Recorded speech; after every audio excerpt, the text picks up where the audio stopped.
All right, so I'm back and I'm back at it. Going around and painted a couple of places that might get exposed if I have to trim it off flush. And of course, I went ahead and sanded the primer that I had sprayed on here, the high build polyester primer. And got the transition is a little bit better than they were. So. I was going to order this stuff online. The last time I did, they used to ship it in rolls, but I guess now, because the shipping costs are out of control, they fold it up. Well, that's no bueno. I mean, you unwrap it and it has creases in it that never go away. So I don't know what the point of that is. So I decided that this time I was going to try and source it locally, which Hobby Lobby has headliner fabric. Went there, and unfortunately, what I was trying to do is I was trying to get enough yardage that I could, because their stuff's only 54 inches wide, so it's not wide enough to cut it in half, like I've done here, and use half and half for each side. So I went to a couple other fabric outlets and finally found one that had 60-inch rolls, which this is about the 30 inches from that point all the way up to where it goes here, which I would have preferred to start with a little wider material. Now an easy job becomes a nail biter, getting this thing on there and making sure that I have my overlaps in the proper place. But that's pretty much what I'm up to now. Just got that one sanded up too. I haven't started on the center console yet. I'm just going to leave that, concentrate on this, go slow, and try to get it right. Anybody thinking about doing any kind of upholstery inside of a car? I know they sell these nifty little cans where you have upholstery fabric and adhesives and stuff in cans, but from experience, that stuff gives out. Even the stuff that's meant for headliners, I've had it give out on me. And best way to do this is to get this stuff. It's for vinyl tops, and it's for any automotive upholstery. It's contact adhesive, and just have an old siphon gun. It's a cheap gun, but it's got like a primer nozzle, a big nozzle, so I may be able to evenly spray the glue without it clumping up and stuff like that, which I had to completely clean this gun out thoroughly before I started because it had a lot of nasty stuff in it. At any rate, the other stuff, even though the stuff's rated for headliners, sometimes the heat inside the car will release the glue, and then you've got your headliner flopping on your head. So I've had to redo some things in the past, and you have to use this pro glue, or you end up in a little bit of a pickle.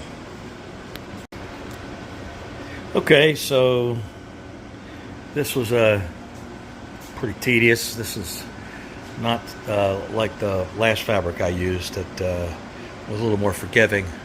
But at any rate, it's on there now, and the key to a lot of these fabrics that are foam backed is they will just absolutely destroy a razor blade in about 2 seconds. So I basically had to use a brand new razor blade and my X-Acto knife to trim out every one of these holes, because once it starts dragging or not cutting properly, just get rid of it, start new, start fresh with a new razor blade. Anyway, another trick that I pulled on this one here that I forgot on a couple of these things was from the back side. Once I had this fabric wrapped, now this edge is going to get covered with the window rubber molding, so this is where this will screw up into the car. And in order to find these little drill holes that I have along the way, first I marked it on the back side, and I forced some finish nails through, and then I came back when it was turned over, slowly pulled the nail out. As the nail popped out, I went ahead and I marked it with a little bit of a paint marker there so that I could find these holes when it comes time to screw these up to the edge of the roof inside the car. At any rate, we've got to get to work on that one over there. Alright, so this is what these two sides completed look like, and so from here I'm just going to go on to the center console and see how that works out. I'm covering that with black vinyl just as a tie-in to the door panels and stuff like that. I'll be matching the door panel vinyl. Alright, something I just recently discovered, works pretty darn good, is this general purpose adhesive cleaner for stripping off glue residue, and I found that this is pretty good for, I mean, normally I'd go to lacquer thinner, but with this glue, this Wellwood glue, it just kind of glops up, and it's really hard to clean with lacquer thinner, but this really cuts it. So I've been keeping the gun clear between spraying sessions by cleaning the gun with this, and it really cuts that glue out of the gun and cleans it up pretty spick and span. I like that. Anyway, I just thought I'd share that with you in case you're using this in a gun and it's all stopped up, and you want something that's going to work to dissolve everything as far as this glue is concerned inside the gun. This works pretty good. You know, I used to have a background in exhibit fabrication, and we would just keep a 5-gallon jug of contact adhesive right next to our bench, and we would use these guns and we'd never clean them. There must be a different solvent in that keeps it wet, because we would just open up our guns and pour that glue in and just keep digging for, you know, putting down Formica tops and laminating aluminum and stuff like that to wood. But this Landau roof stuff, it seems to want to dry up a little bit in the gun, so it's good to find this stuff to break that glue up. Okay, so this is what the center console's looking like.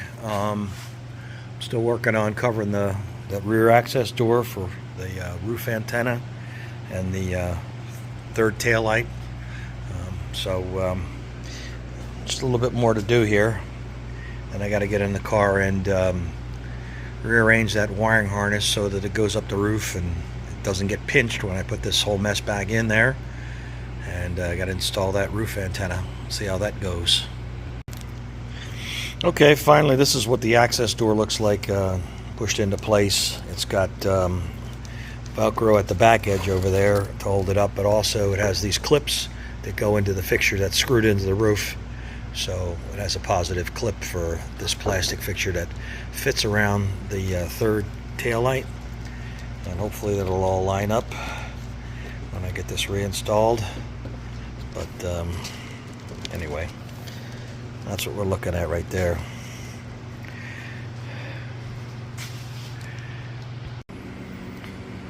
Alright, nothing's ever simple. So I've got this roof antenna that I'm trying to put on. Seems like a simple task. Cut a square hole for this little plastic clip mechanism to drop into, and you're done. Well, not really. First of all, the thickness of the whatever this went through on the Challenger roof was thicker than just a single sheet metal layer, obviously, because the little plastic clip here that engages the roof is basically it's a little bit loose with one layer of sheet metal. That's not the big problem. The big problem is you would assume that that's mounted square on the car, but if you look to the opposite side, you see these pieces of cardboard that I have pattern paper taped alongside of this little box here on this side. Well, when you turn it over, you expect it to be center line, but not really. As you can see, if you put that in square, this thing's cocked to the wind. Now, I'm not sure whether or not that's intentional. It could be. When I worked in big-time stock car racing, we used to spend hours in the wind tunnel with any roof-mounted cameras or anything else that had to be mounted on the roof of the car, finding the optimal angle. Of course, we were going around in circles. We weren't going straight down the highway. So This is not the body of the Challenger, and we have no way of knowing what's optimal here, so I'm sure not going to mount it crooked if I can help it. So I'm going to have to mount the hole crooked in order to get this in straight to the car. It's always something. Well, I don't know if you're going to be able to see this or not, but I ran a straight edge through 2 center lines on the roof, down through to the back over here. You can see the blue center line right there, and you can see how cocked this thing is if I put that hole in there square. So I've got to cut a little bit more out on an angle in order for this thing to go in there straight. And that's what I'm about to do.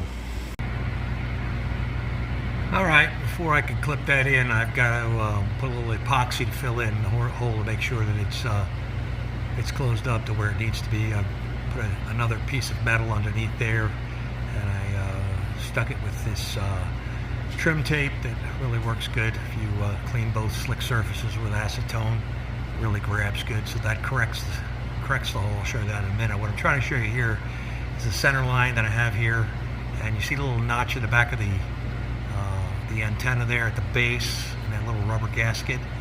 That's the center line of that little antenna. So it's in there straight but crooked, if you know what I mean. At any rate, I'll show you the hole is corrected at the right angle now, but I've got to fill this in with some epoxy here, just for to make sure that it's a little bit nicer than that. Clean it up a little bit before I send that thing home. At any rate, in here, you can see where I ran this harness. You can see where the surface of the inner panel here is, and then there's a little indention in here, so I cut a little raceway in here so that I could run it up here, and then I cut another little raceway here to allow it to pop out into this groove that normally would be above the standard headliner that in the stock back window that the Charger has. And then I put some fasteners here to hold this wire up, and see if we can zoom this thing back out.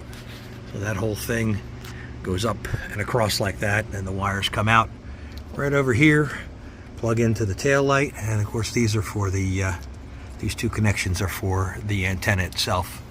At any rate, like I said, I had to put a double plate on there to correct the hole, and also to make up for the thickness of what the clip is expecting to see right there. So that's about as far as I'm going to be able to take it this week. It's another short week, a couple of days after I got back from the beach, and so we'll pick back up with this on Monday, and next week will be a short week too, about 3 days, and then I'll be driving up to Carlisle with my car.